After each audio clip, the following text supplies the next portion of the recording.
Who knew putting a broken society back together would be hard work? Talk to me. I know what it's like to lose a mom. Aww. And I can help. You didn't lose me. Not you, Clarke. Her real mom. And you're not grieving Abby. She died in my arms. I know what that's like. The woman I floated was not my mom. I'm fine, Madi. Really. Clarke, you have to let it out. You handled that well. You would think that. After Okay. my father died, crying was forbidden. We were at war. It made you strong. It made me become a flame keeper. Oh my god, parent issues. Person. Also, I'm very disappointed that last season we didn't get an Octavia Indra reunion. Just wanted to say that. She's drawing memories that are not her own. Sheidheda? I don't know. It could be any of the commanders or all of them. The night one Heda knelt to Heda. Oh no. New world, same problems. Yeah. I got Madi going. And Dizoya Gabriel. Hope still running through the woods. Too much toxin in the air. Antidote. I'm not in the mood to see my ghost right now. Are you? Oh! Oh! What was that? Okay, I think... She shoots, it can be shot at. Oh.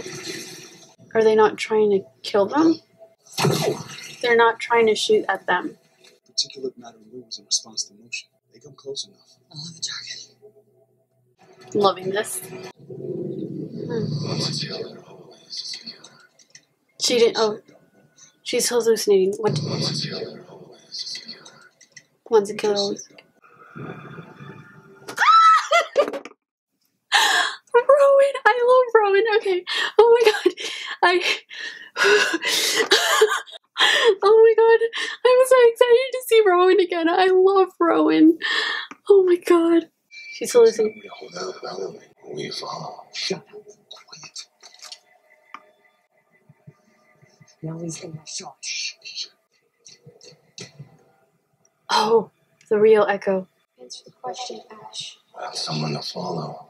Who are you? Killed her only friend and stole her name. The honorless spy. Do anything for her queen. Even betray the man she now claims to love. I can do this. Oh my god. Oh no, Hope so. You have to stay quiet. No matter what you hear, you stay quiet. Do you understand? Mommy and Auntie will come grab for you. Mommy and Auntie. Oh. Oh my god. Oh, we're getting... Oh my god. I'm so excited. No, don't. I need to know more about Hope's backstory. They're shot. Pull the trigger now. I'm sorry. It's the masked people, I was right. They somehow turn invisible. That's awesome. You have to go. Now. Oh my god, this is... Oh my god, they have like... Okay. How do they know this? Bellamy makes status captured. Echo, como Asgera crew, orders capture. Gabriel Santiago orders capture. Do not kill. Retention to Bardo. That's one of the planets, right? Oh my god. Okay, so they're trying to capture these people. Why? I have no idea. But also these helmets are awesome. Why isn't Hope's popping up? Kill on sight. Hope Dizoya. Nice. What is it? The anomaly. They're shutting it down.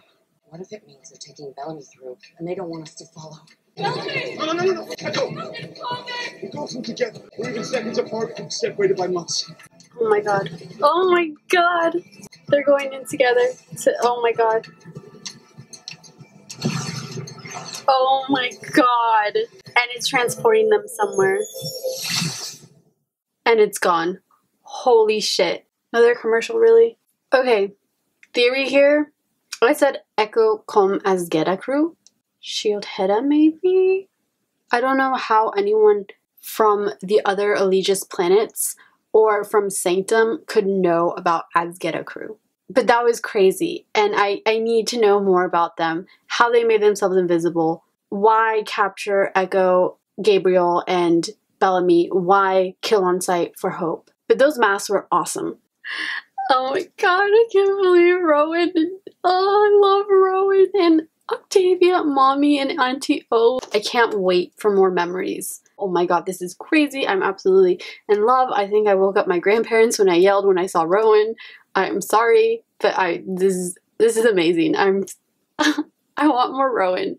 Also, for some reason, during the off time of the 100, I started shipping Rowan and Octavia, and there's a severe lack of Rowan and Octavia fanfiction, and it makes me sad. But could you imagine the power couple they would have been? And I just love Rowan. No one else should die because of what they believe. What other reason is there to die? I couldn't agree more. You want peace? We want Russell. This is our home, too. We were thrown out like garbage. My parents are still here. And I don't even know who they are. The Primes did that. Either Russell Prime dies, or Kaylee and Daniel do. You know they're not Daniel and Kaylee. You want them to play dress up so you can control the sheep, fine. But Russell Prime is ours. Okay, so he knows it's not Daniel. The man does deserve to die, Clarke. Maybe. But the kind of society I want my child to grow up in doesn't take an eye for an eye. Clarke, he killed you. No more violence. I need you to order your people to leave the palace. How do you go on after you lose everything? You take a breath. Then another. That's it. If I'd have killed Madi when I had the chance, you'd understand. I have something for you. Oh, shit. Simone left these here. They were Happy your mother's. I thought you'd want them back.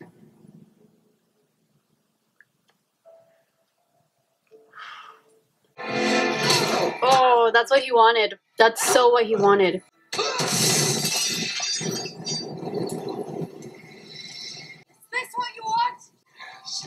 Time would be too easy, though. Oh, she needs to let it out, though.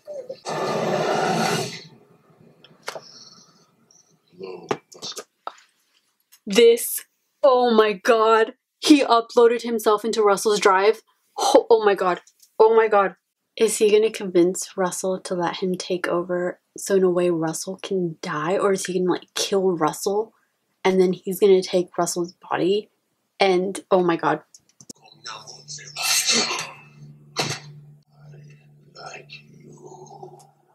Oh my god. He didn't need to convince Russell, he just killed him. Sheidheda has a body now and followers. Oh my god. From the ashes we will rise. Oh my god! I'm sorry I'm pausing it so much, but I need time. Looks like you learn after all. Please, do not leave me here. Leave him there, Clarke. What you want Madi to do?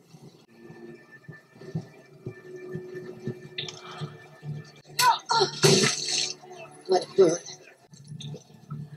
Sanctum is free! There are no kings or queens or crimes here! We have no use for a palace! We are the last of the human race! And we've all made mistakes! Tomorrow, Russell Prime dies for his! So Gabriel are happy. Shit. She tried to do the peaceful route. What's Russell gonna do? Or Sheidheda. Oh my god. Damn it. It ended. Oh my god, I need more. You can't just leave it like that. Okay guys, that was the season premiere of the final season of The 100.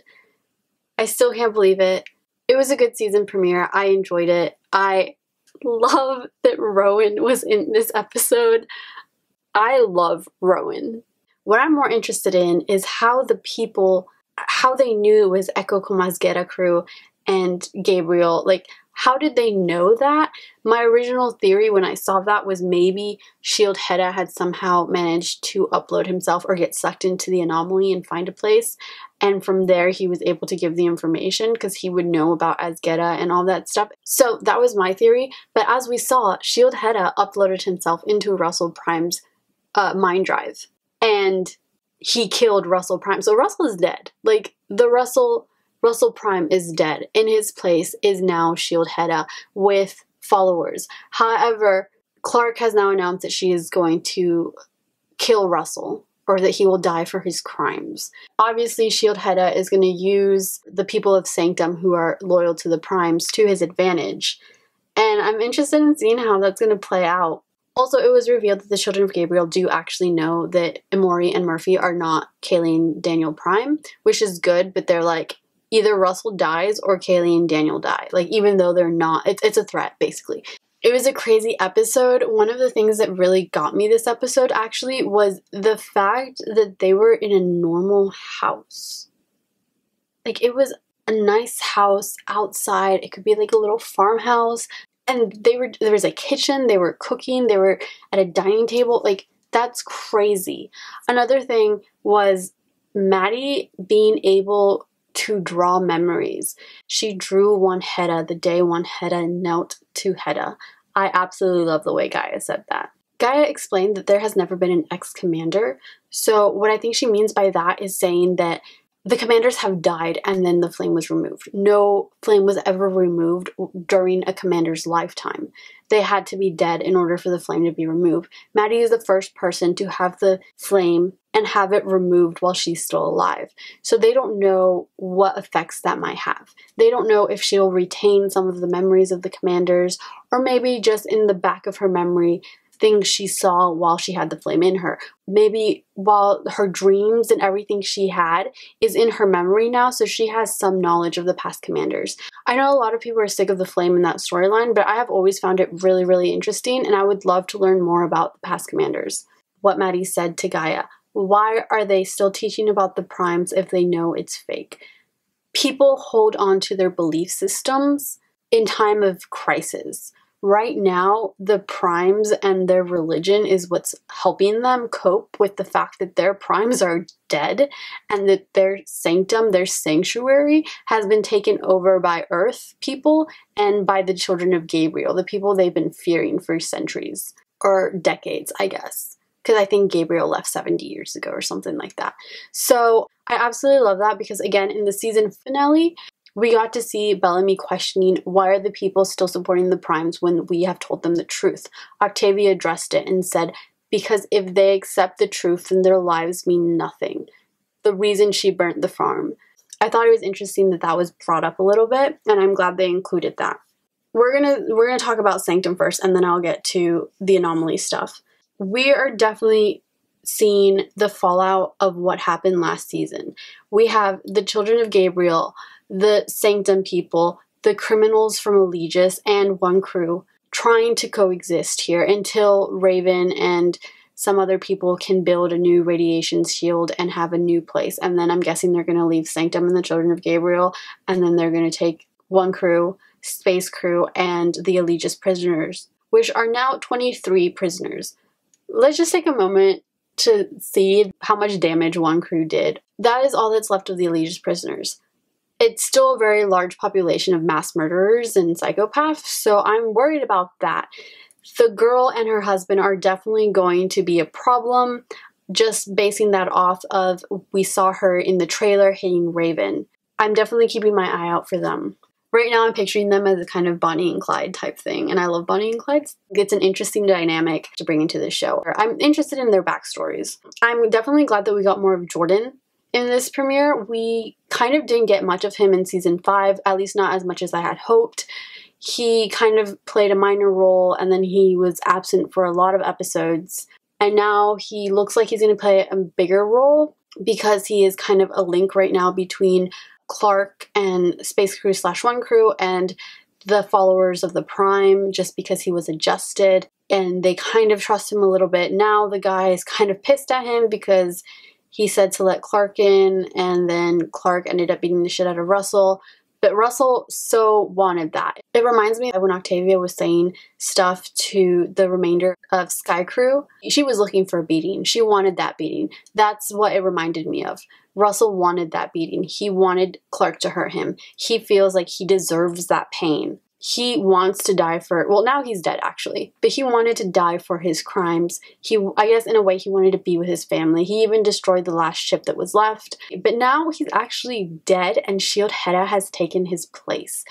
I actually really liked the actor for Sheidheda. I think he did a good job. I like the whole missing the eye and the scars and everything, it's weird to now have him in Russell's body. Still don't know exactly what's going to happen with that. And I'm really, really excited for it because, like I said, I know a lot of people are so done with the Flame. I actually really enjoyed that storyline, and I'm going to continue to enjoy it, and definitely wondering what Sheidheda is up to.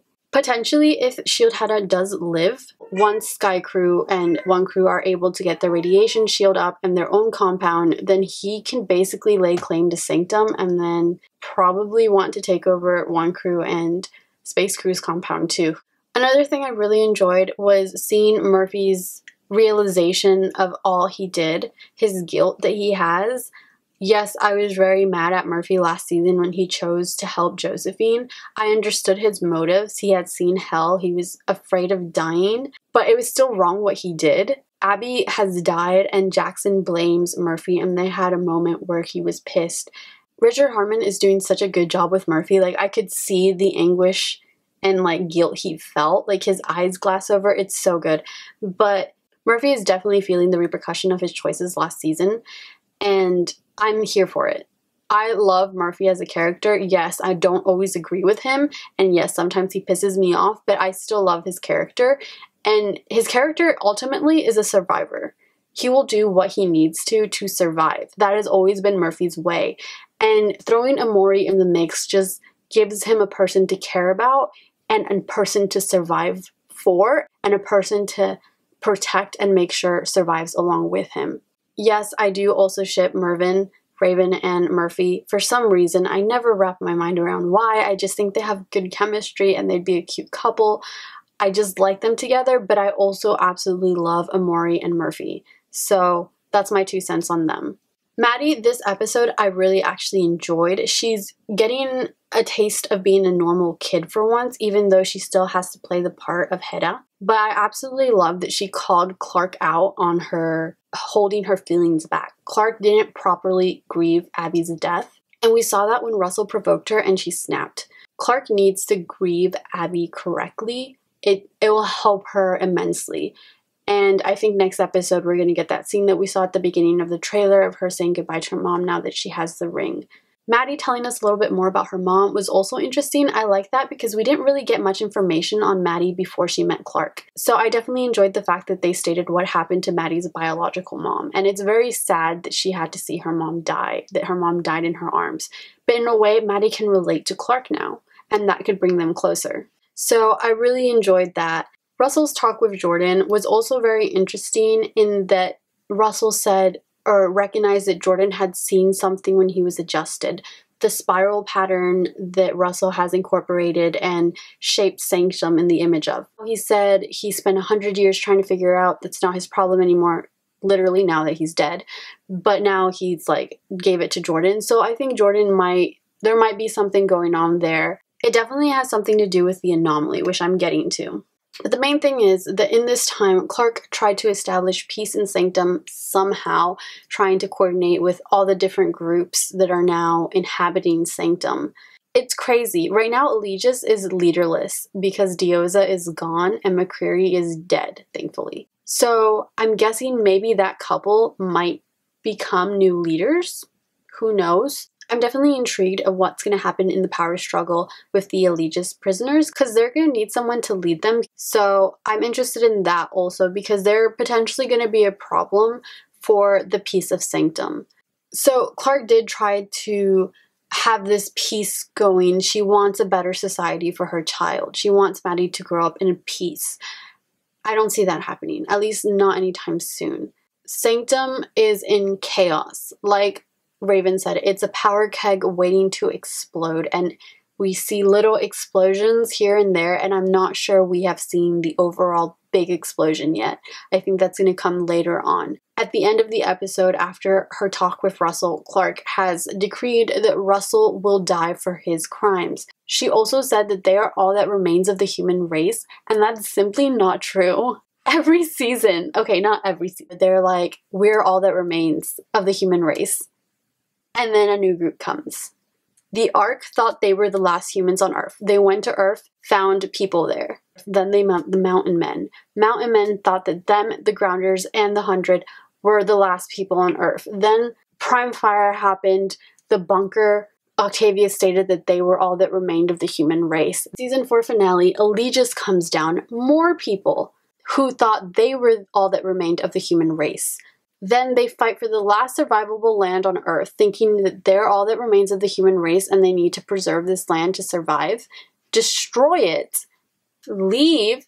Monty and Harper stay awake, and Monty is able to find a solution for them since Earth is not coming back, taking them to a new planet. And guess what they find there? The human race. They were surviving. Then Clarke and co. come. Problems.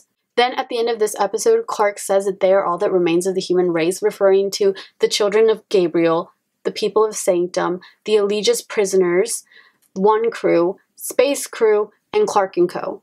Though the last three are technically kind of one, but I still see Space Crew and One Crew differently, especially because of all that happened in those 6 years, but that's a different thing.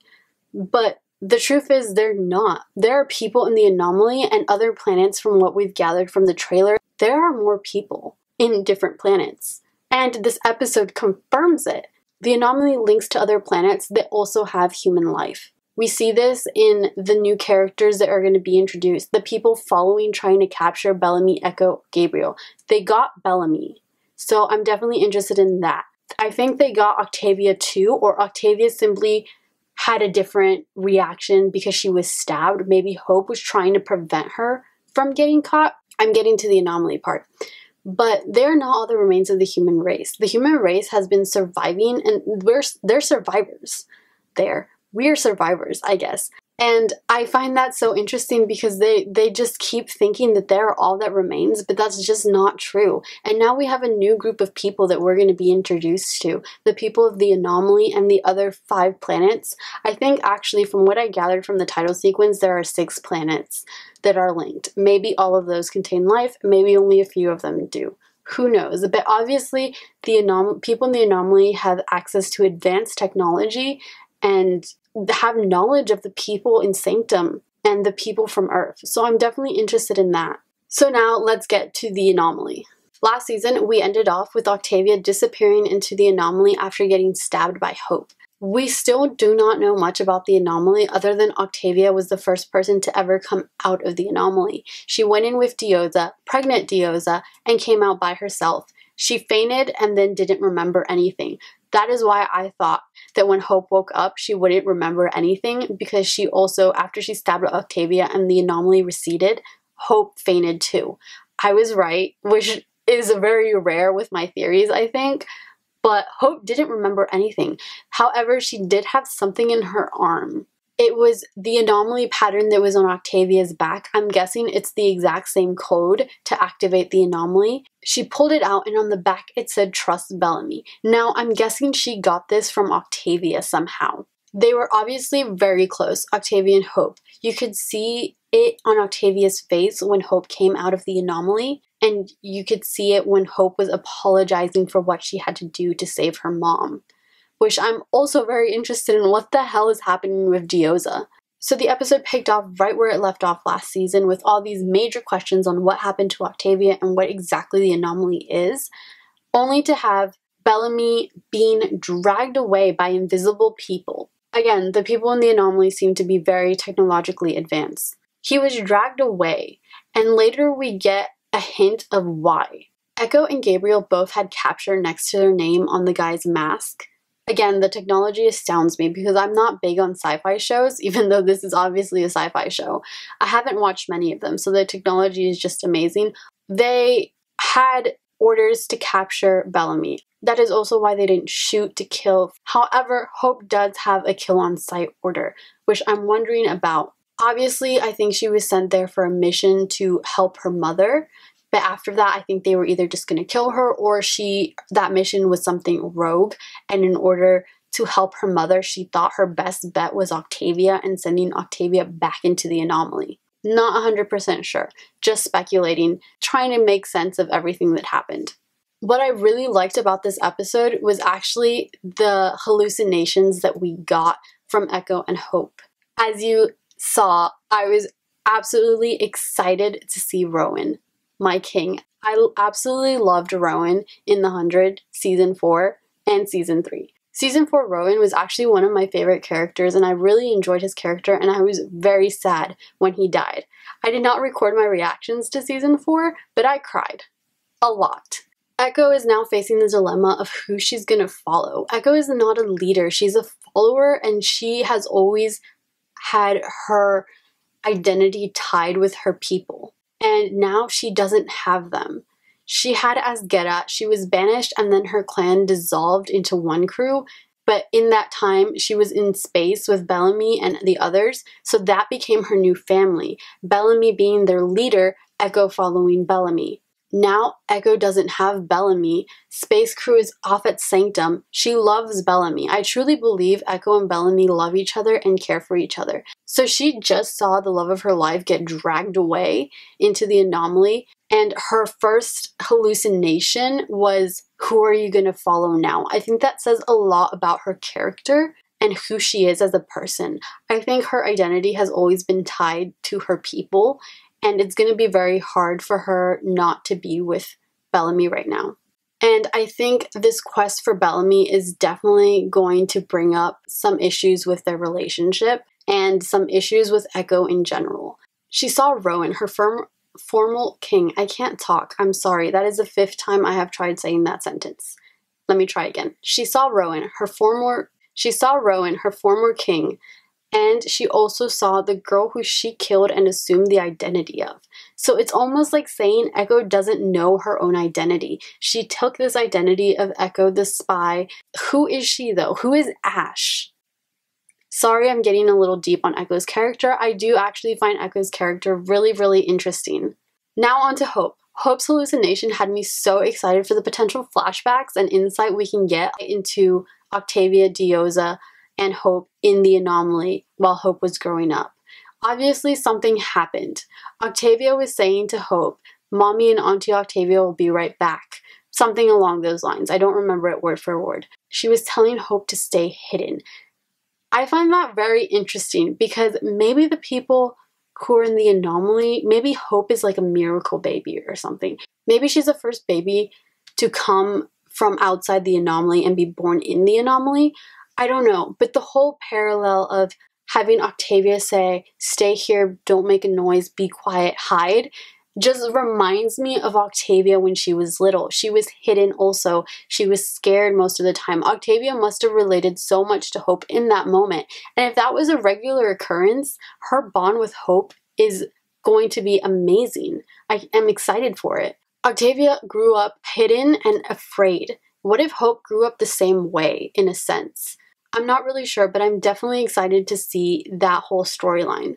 Also, Hope knows how to fight, and that was awesome. I expect she learned that from her badass mom and her badass Auntie O. I absolutely love that Octavia called herself Auntie O. That was like my heart. I'm also wondering what age she was when Octavia said that to her, and if she ever saw Octavia after that. Who knows? Maybe that was the last thing Octavia said to her before Octavia disappeared, returning from the anomaly. Gabriel didn't have a hallucination because he took the antitoxins as soon as they were getting too close to the anomaly. But what I found interesting was that when the mask showed who they were, it had his name, and it said capture and then take him to a planet, Bardo, I think. So I want to know why his specifically says to take him to that planet. So I'm definitely interested in that. There's so many questions with the masked men and the anomaly. I'm really, really excited for that storyline. I absolutely love that trio, Echo, Gabriel, and Hope. I think they're an interesting trio, and I'm excited to see what their adventures are going to be now that they have gone into the anomaly. Gabriel was right in saying let's go in together because they could be separated by months if they go in separately, which makes me wonder, Octavia went in after Dizoya. So when did Dizoya and Octavia reunite in the anomaly? At least in Dizoya's perspective. Octavia would have been a second. But was Hope already born when Octavia arrived in the anomaly? I don't know. I'm definitely interested in what happened to Dizoya and Octavia when they went into the anomaly. And I'm so excited to see that, maybe through flashbacks or maybe through more insight or hallucinations that Hope might have. Definitely interested in that. especially now that they're in the anomaly. Hope might actually remember everything now, which might actually be really good since I don't know exactly what they can do with Hope with her not knowing anything other than trust Bellamy. But the question is, where is Bellamy? Where did they take him to, and why was he wanted? Why are Echo and Gabriel also wanted, and why does Hope have a kill on sight order? These are all questions I need answers to, and I'm not going to get them anytime soon. I can tell you that much. I really wish this show premiered like all episodes together because then I could just binge. But I actually really do enjoy the week breaks between episodes because it gives me time to think and come up with theories. But yeah, now Echo, Gabriel, and Hope have entered the anomaly. And from what I saw in the trailer, I think it's going to be some time before they come out. Maybe she'll find a new group to follow. Maybe they won't find Bellamy. I don't know. I really don't know what's going to happen with them. It's an interesting dynamic. I do think, however, that once people realize that Bellamy, Echo, Octavia, and Gabriel haven't come back, they're going to go to the Anomaly Stone, and they're not going to know what to do with it, which is going to raise a whole new set of questions for them and a whole new issue on how do we find Bellamy, Echo, Gabriel, and Octavia? What happened to them when they left? I think that we actually saw in the trailer or got a glimpse of when we saw Raven, Jordan, Miller, Clarke, Gaia, Nyla at the Anomaly Stone. Raven, being the genius she is, was able to kind of decipher it, I guess, and she was able to say it's a wormhole. So at least they'll have some idea of what happened, that they were taken, or I don't know, but I'm definitely interested in how these two storylines are going to tie together. Overall, I absolutely enjoyed this episode. I loved it, from the weirdness of seeing our group in a house that we would find in our time, to the crazy invisible people chasing Echo, Gabriel, and Hope through the woods. How are they invisible? That is just crazy. They also have the same tattoos we see on Hope, so definitely interested in them. They're definitely a new group that we're going to be introduced to in this season and will have a lot to do with the plot. I absolutely loved this episode. I am so excited for this season, and now I just have to suffer until the next episode with nothing but my thoughts on what the hell is going on. Anyways, guys, I'm sorry this video is so long. I'm going to try to cut it down in editing. Let's be honest, last season, the ending episodes I had to cut into 2 parts. I probably will be doing the same for this season, just because there's so much content in the 100 that I absolutely love and love to talk about. So I'm sorry this video is so long. If you made it this far, wow, thank you, and you are the best. Thank you guys so much for watching this video. Like, comment, and subscribe, and I will see you for the next episode of the 100. Bye, guys.